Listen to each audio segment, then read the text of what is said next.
eh, bertelur mungkin itu seminggu baru datang lagi dan Ada musimnya ya? ya ada musimnya dan kasus kita di Sulbar, saya di Mamuju ini eh, kadang mungkin lebih dari 1 minggu baru bisa bertelur lagi. Yang pertama karena terancam, Habitat. susah habitatnya untuk setelah maleo mau turun ke ini, mau turun bertelur kan lalu lalang kendaraan. Yang pertama masyarakat juga lalu lalang dan di daerah tempat bertelurnya itu menjadi kawasan wisata.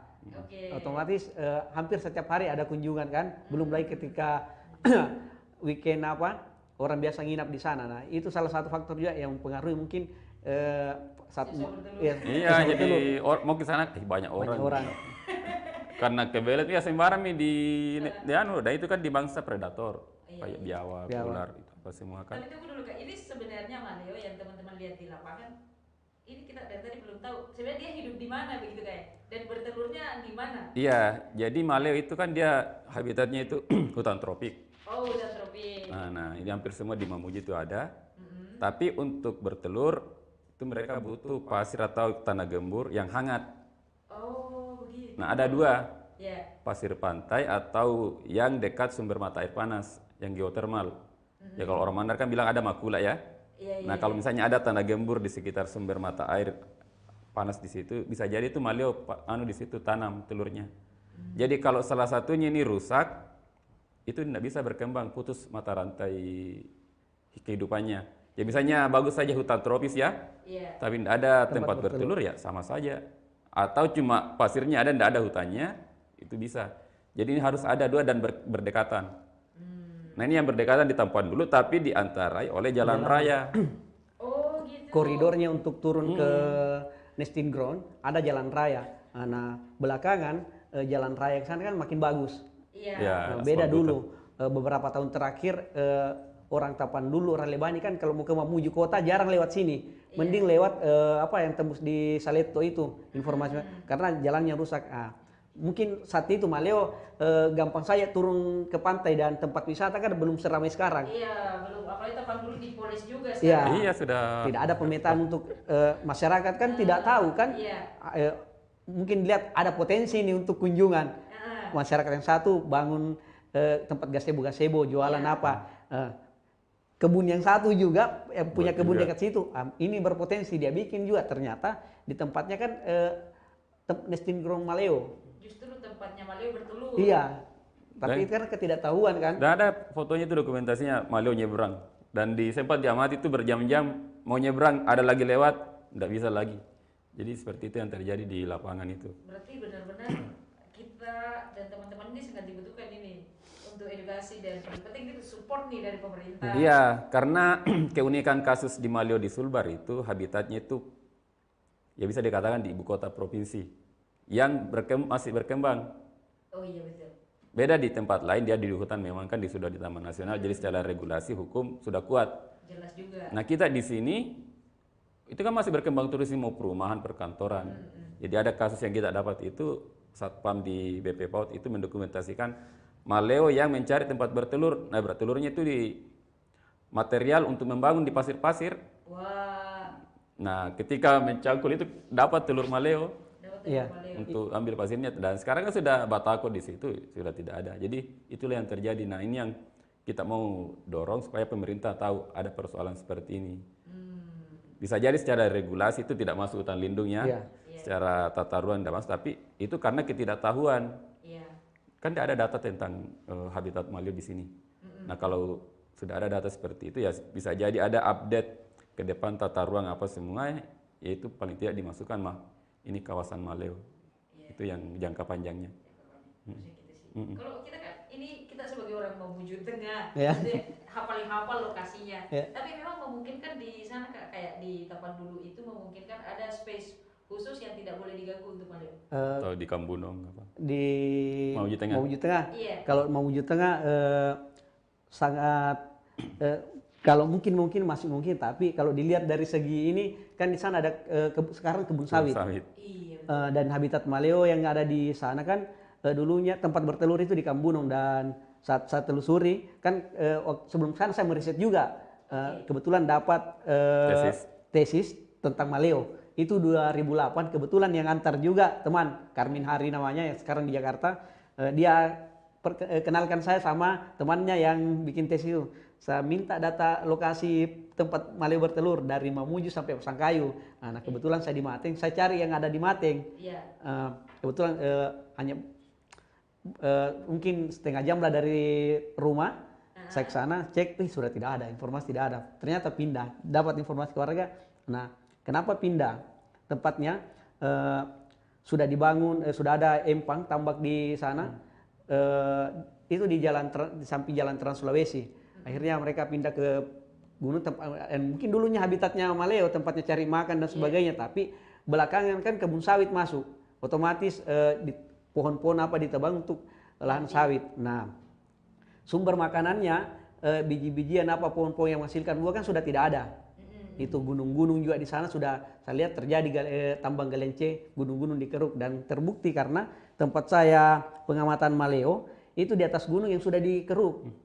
Bekas batu-batu besar yang maleo datang untuk gali-gali pasir. Nah, itu salah satu yang, dan kemungkinan kalau pemerintah serius ya mulai dari sekarang kalau misalnya untuk kasus Mateng, karena ada beberapa masih hutan, itu yang dibebaskan. Tapi antara hutan juga ke tempat maleo bertelur saat ini kebun masyarakat.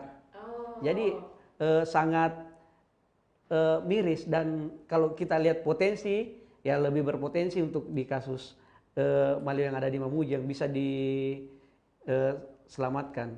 Tapan dulu itu. Tapan dulu, karena kita lihat mulai dari kantor gubernur ini masih banyak hutan ke sana sampai di daerah Lebani, dan itu habitat maleo karena di pesisir itu ada tempat bertelur, dan masih sering dilihat warga, walaupun hanya satu pasang yang sering dilihat, dan paling banyak dilihat 2 pasang. Begitupun di Mamuju Tengah. Itu selalu berpasangan. Monogami. Oh, dia tipenya yang tipe monogami. Jadi kalau pasangannya mati, dia janda atau menduda dan seumur tidak hidup. Cari pasangan lain lagi. Itu data-data yang kayaknya kita juga harus belajar itu. dari maleo. Setia. Si Bali Pari, gali lubang sama-sama menjaga. Gali lubang. Itu. Oh, berarti yang paling memungkinkan sekarang untuk pelestarian dan pelestarian terutama itu di wilayah Mamuju juga ya? Iya, karena pertama kan relatif dekat aksesnya. Jadi ketika misalnya kita menawarkan ke pihak-pihak yang punya perhatian, misalnya dinas dinas pariwisata atau misalnya Bank Indonesia kalau mau bantu, itu relatif gampang, paling setengah jam tiba. Dan juga itu tadi berdekatan antara habitat untuk bertelur sama untuk yang berkembang biaknya. Dan memang ada juga kawasan yang milik Pak siapa namanya itu yang kita wawancarai, yang dia menyiapkan lahannya untuk penangkaran. Kan itu ada beberapa tahapan, misalnya penetasan, terus habituasi sebelum dilepaskan ke alam liar, terus kalau mau juga edukasi. Misalnya kan ada taman maleo, kan ini kan belum pernah lihat kan? Nah itu dibolehkan kalau untuk tujuan pendidikan, penelitian dan pariwisata itu bisa. Jadi semacam edukasi juga. Dan ya bisa jadi kita mereplikasi apa yang terjadi di Sulawesi Utara yang sudah lebih masif ini untuk maleo sebagai edukasi dan pariwisata. Tapi sebenarnya kita nggak terlambat ini Kak situasinya sekarang. Kalau kita betul-betul nih mau serius ini. Kalau harus segera. Harus segera karena kalau terlambat mungkin sudah sangat terlambat karena kita berburu waktu. Misalnya ya itu tadi perkembangan pembangunan ke arah Tapan dulu ini makin ramai kan, cepat, dan khususnya tempat wisata kan, walaupun di daerah sana daerah Tapan dulu informasi kan ada sumber air panas. Maleo membutuhkan untuk penetasan kan telurnya dipanaskan, ini panas bumi untuk mengerami telurnya. Nah ternyata ada 2 lokasi sumber air panas di daerah Lebani ke sana, informasi dari warga ya. Nah kalau pariwisata berkembang ke sana, tidak ada edukasi ke masyarakat, bebas membangun spot-spot, ya itu akan terancam. Walaupun masih ada di dalam hutan ini misalnya maleo, tapi di mana mau bertelur? Contoh kasus kan yang tadi disampaikan Kak Ridwan yang turun di PB PAUD. Kan dulunya dulunya tempatnya bertelur, mungkin saja ke pantai, tapi karena sudah banyak rumah bangunan, akhirnya sampai di situ, dan terbukti waktu pembangunan PB PAUD kena cangkul. Ada beberapa kasus telur maleo ditemukan, dan pas kan ada di sana selain PB PAUD PB PAUD bersebelahan dengan Dinas Dinas Kehutanan. Nah, ini yang sangat tidak menutup kemungkinan. Rujam gubernur. Ya, di kantor Dinas Kehutanan wilayah karena hanya berapa langkah dari kantor PB PAUD tempat menemukan telur itu sudah kantor Dinas Kehutanan. Kemungkinan besar ada juga di situ. Ya, karena sampai ke belakang TPRI itu kan kalau ditarik garis satu kawasan nyambung. Dan pernah ditemukan juga di belakang kantor TVRI. Biasa teman-teman di TVRI lihat di sini. Wah, ternyata memang harus banyak yang terlibat ini kan. Iya, dan ini kita harus memang kolaborasi. Siap. Jadi mantul kepala BI. Kita break dulu Kak ya. Iya.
Bicara Sulbar, tentunya kita masih membincang soal burung maleo yang terancam habitatnya.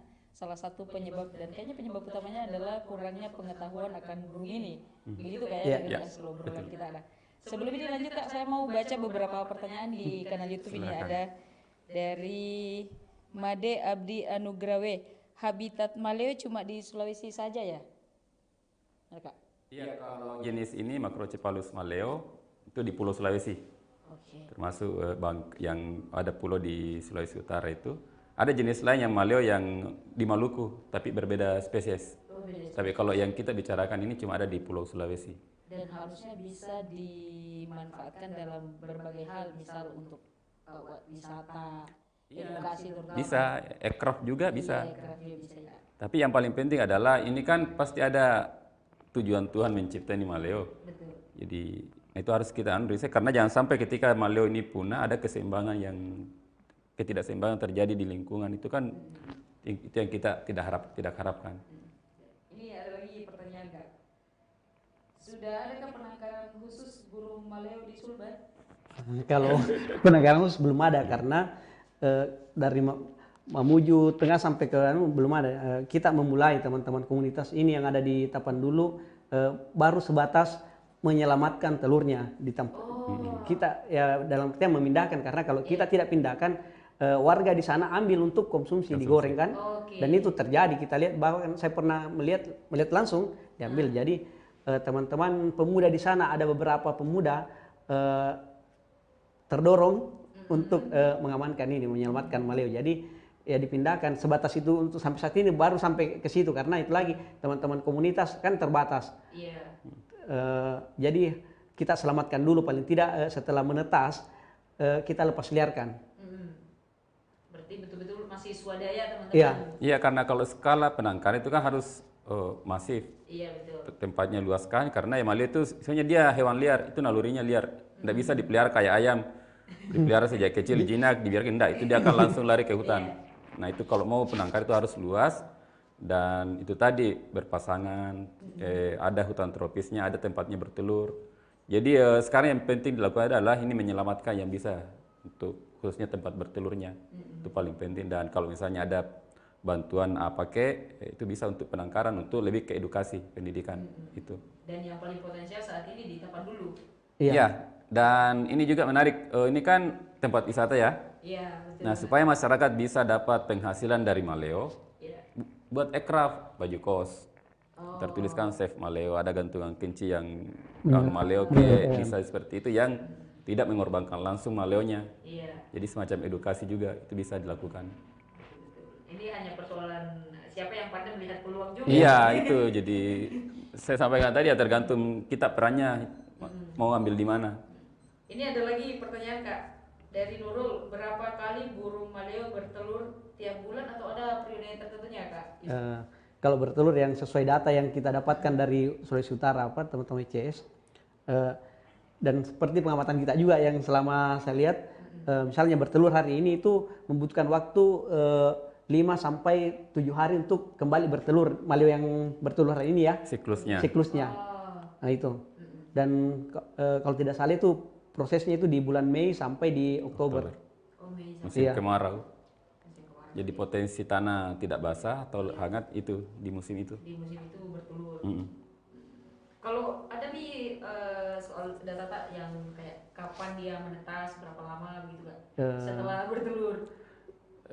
Belum karena ini kan baru pengamatan seperti ini ya, datang Maleo di sini. Nah untuk seperti itu harus yang betul-betul riset intens. Itu yang misalnya perguruan tinggi ya. Seperti yang dibaca tesis, memang dia sekian bulan dia itu mati. Nah kita ini kan menyesuaikan waktu. Nah, yang jelas ini data awal bisa kita pertanggungjawabkan. Nah untuk pengembangannya itu bisa perguruan tinggi. Sama juga kami sudah tawarkan, ada dosen di Unsulbar, kebetulan lulusan S3 di IPB juga, untuk genetikanya. Jadi misalnya ini kan contoh yang ada Maleo kita simpan sekarang, kalau mau dia penelitian genetikanya bisa kita ambilkan sampelnya. Siapa tahu ada kekhasan Maleo Sulbar dengan Maleo di Sulawesi Utara, Gorontalo. Itu kan istilahnya indikasi geografis ya. Itu bisa. Jadi kita itu ya harus paralel ini antara pengembangan pariwisata apa semua dengan risetnya. Itu harus berjalan beriringan. Tidak boleh satu saja.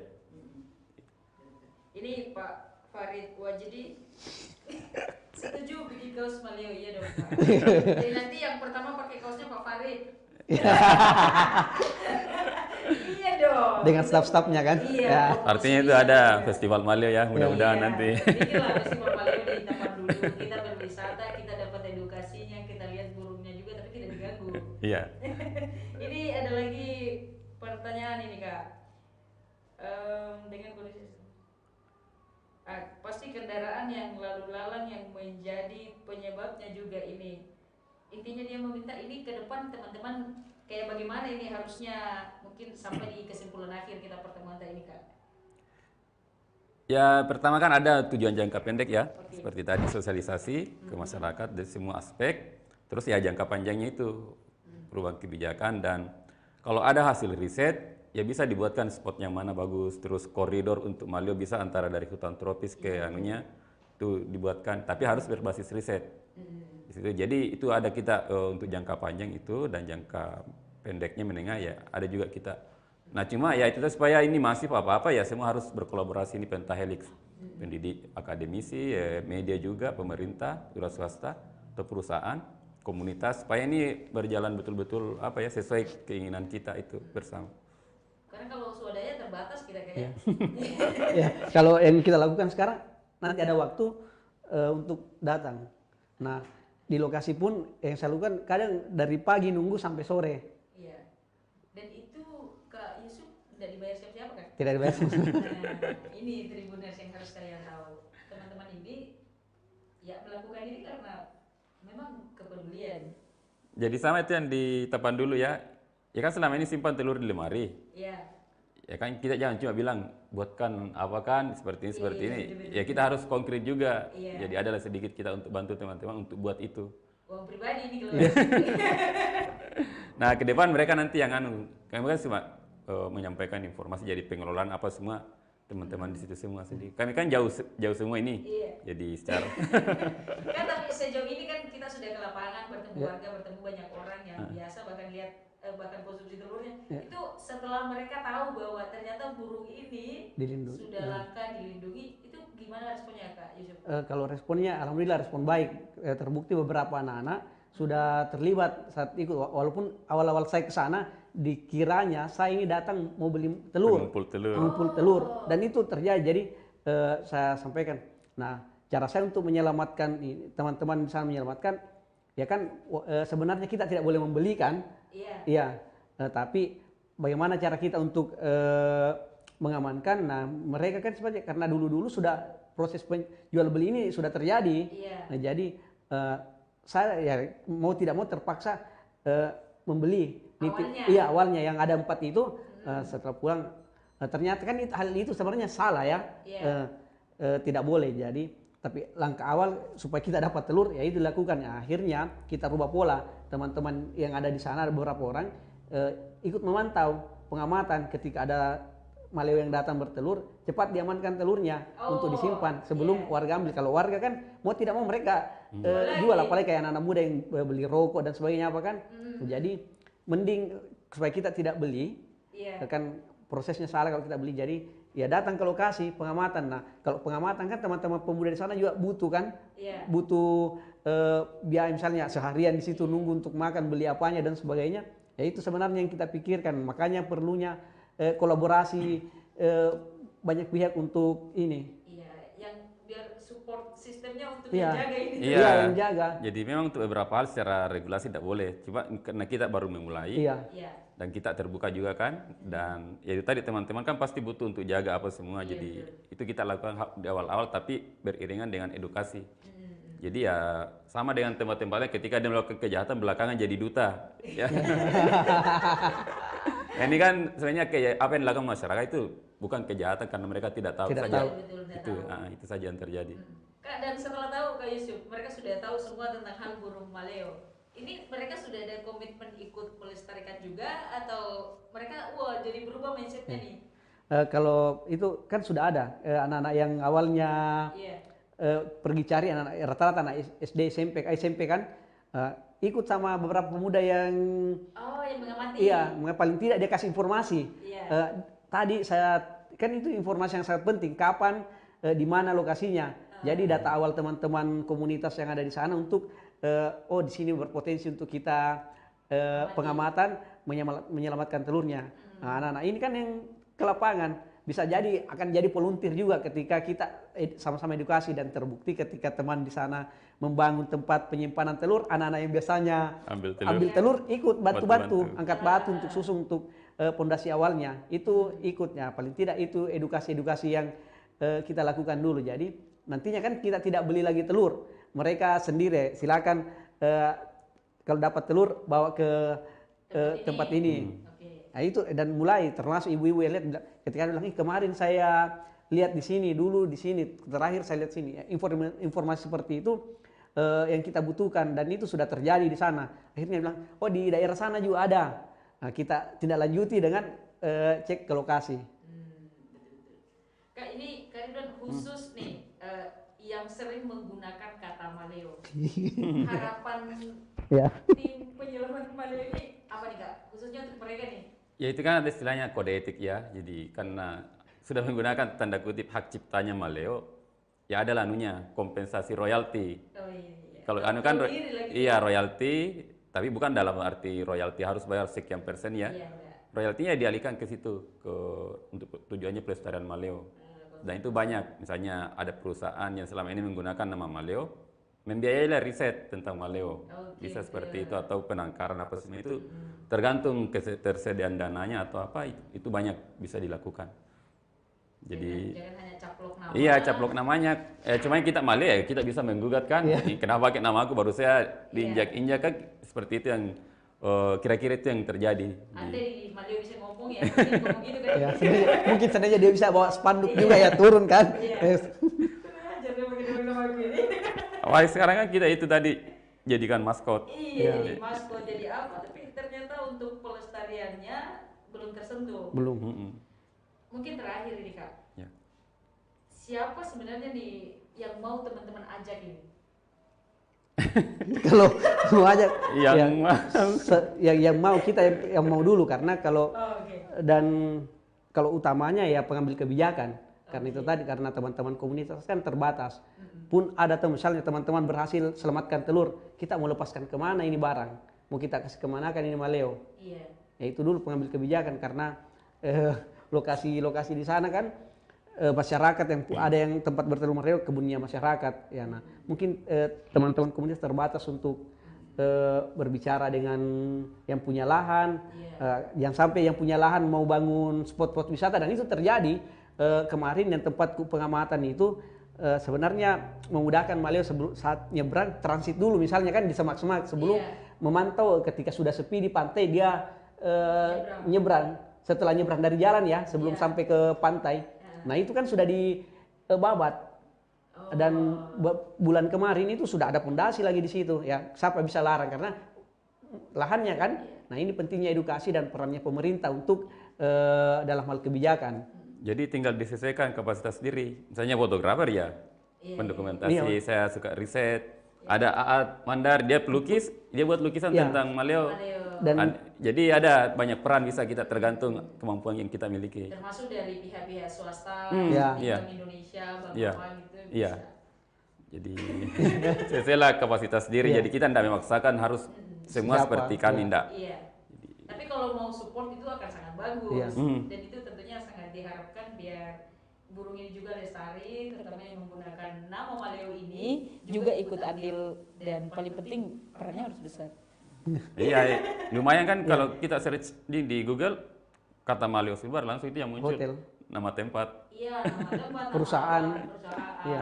Bukan maleo si burungnya. Bukan. Nah, mudah-mudahan ke depan ini ya digeser lah naik. Iya. Karena kita literatur. mulai kita juga kolaborasi dengan teman-teman seniman, sudah mulai bahkan teman-teman seniman menggambar maleo, dan itu kemarin dipamerkan di Manakar Rafael sama apa yang terakhir ini waktu launching. Indonesia ya. Ada. Ya, itu. Siap. Ini semoga setelah obrolan ini ada orang-orang atau pihak-pihak yang berkomunikasi dengan tim jaga maleo. Terima kasih untuk Kak Ridwan, Kak Yusuf sudah mampir ke studio kita, dan kayaknya masih ada yang datang setelah ini. Terima kasih sekali lagi udah mampir, dan Tribuners. Siapa tahu kalian juga mau ikut berpartisipasi menyelamatkan maleo, silakan DM langsung mereka di Instagram atau di Facebooknya, ada kok di mana-mana, atau DM langsung Instagram Tribun Sulbar Official, nanti kami yang teruskan ke Kak Ridwan dan Kak Yusuf. Saya Munawar Rahmat pamit undur diri, sampai bertemu di program selanjutnya.